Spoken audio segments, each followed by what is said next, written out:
usia 40 tahun, untunglah saya 17 tahun ya. Oke, saya sudah bersama Dr. Feni Nugraha, spesialis gizi klinik. Nah, halo dokter. Halo dokter. Nih dok, Ya. ngomongin soal usia 40 tahun biasanya cewek-cewek nih ataupun cowok-cowok juga ya berusaha punya badan ideal, tapi katanya itu susah kalau udah 40 tahun. Nah, ini fakta atau Ya. mitos? Usia 40 tahun ke atas seseorang itu akan sulit menurunkan berat badan. Ini mitos, Dok. Mitos. Setuju, saya mendukung. Tergantung niat ya. Iya, jadi memang usia 40 tahun ke atas memang cenderung metabolisme tubuh pasti melambat ya. Tapi bukan berarti sulit untuk menurunkan berat badan ya. Jadi bagi Anda yang berusia 40 tahun ke atas, Anda sudah melakukan diet sendiri, ternyata sulit juga untuk turun, Anda boleh berkonsultasi dengan dokter gizi agar kebutuhan kalorinya tepat sesuai dengan usia. Karena ternyata semakin bertambahnya usia, ternyata kebutuhan kalori itu berkurang, Dok. Gitu. Jadi kalau mau turun sudah pasti ngurangin kalori. Mungkin sekitar 25% dan jangan lupa harus olahraga juga gitu. Setuju banget, setuju banget. Oke, dokter, fakta mitos selanjutnya nih dokter. Perempuan yang menggunakan alat kontrasepsi seperti pil dan suntik dapat menyebabkan berat badan sulit turun. Fakta atau mitos? Nah, itu juga mitos sih, Dok. Ya. Iya, jadi si kandungan si alat kontrasepsi baik suntik maupun pil itu kan ada hormon sintetis ya. Jadi ada estrogen, progesteron, atau bahkan ada yang hanya kandungannya progesteron. Nah, si kandungan hormon tersebut dia memang meningkatkan nafsu makan.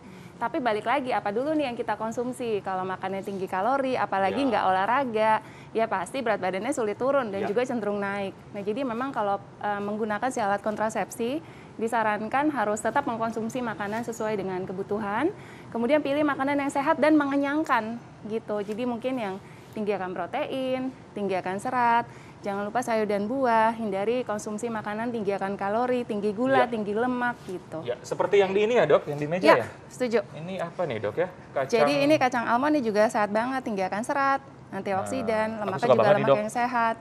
Idealnya berapa? Idealnya berapa dok? Idealnya berapa porsi atau gimana dokter? Nah, jadi si kacang ini kan salah satu sumber protein juga ya dok, gitu. Jadi memang per hari untuk protein sendiri mungkin kurang lebih sekitar 1 gram per kilogram berat badan. Jadi mungkin kalau untuk kacang ini mungkin kayak segenggam gitu. Segenggam sehari? Iya. Bukan stopflash ya dok?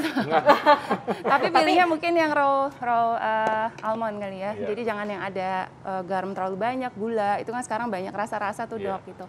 Atau contoh protein ini juga boleh ya. Oke, nah dok, katanya nih makanan tinggi protein itu membantu kita untuk kenyang lebih lama. Nah kira-kira apa nih contohnya makanan-makanan tinggi protein yang bisa pemirsa di rumah konsumsi? Kayak di depan kita nih apa aja nih dok? Jadi makanan tinggi protein contohnya adalah seperti ini dok.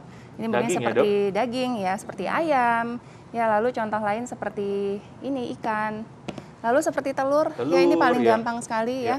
Tapi hati-hati mungkin dengan kuningnya, mungkin agak dibatasi, tapi tetap boleh konsumsi tergantung ada kolesterol atau tidak. Jadi telur ini sumber tinggi protein, sama mungkin bisa dari tahu tempe dan kacang-kacangan, itu juga bahan makanan sumber protein. Sama kalau serat, sayur dan buah pastinya. Sayur dan buah. Ya. Sekali porsi berapa banyak nih dok? Tahan dulu dokter. Oke pemirsa, sesaat lagi saksikan selengkapnya setelah yang satu ini. Iya, pemirsa hidup sehat. Memang kalau usia 40 tahun ke atas itu kita lebih was-was ya, Kak. Karena metabolismenya berubah, tapi bukan berarti jangan kita tidak bisa menguruskan berat badan, ya kan Dokter Feni?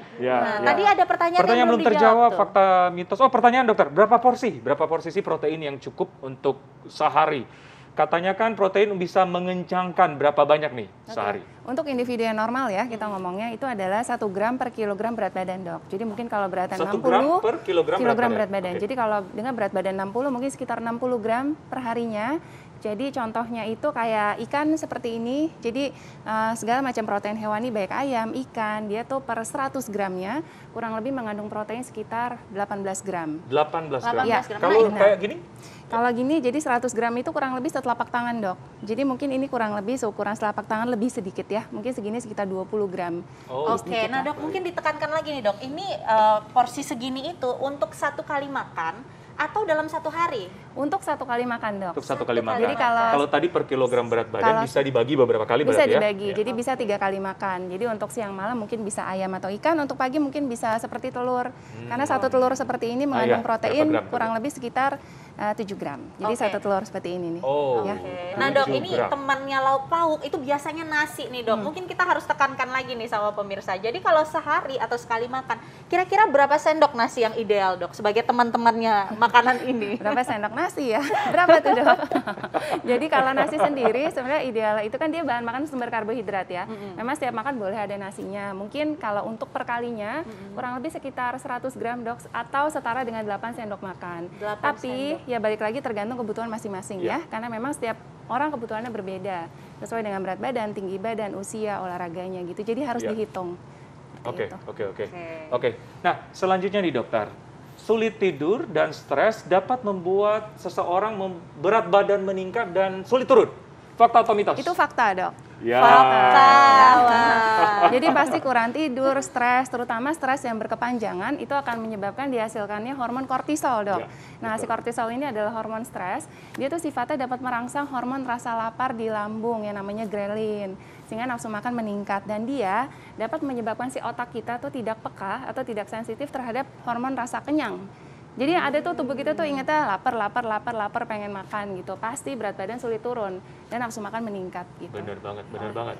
Oke, dokter, tipsnya bagaimana agar berat badan tetap turun di atas usia 40 tahun meskipun metabolisme badan menurun? Tipsnya dokter. Yang pertama yang penting niat ya dok. Niat. Setuju, niat. Jadi bagi Anda yang usia 40 tahun ke atas, sudah pastikan terdapat berbagai perubahan dalam tubuh.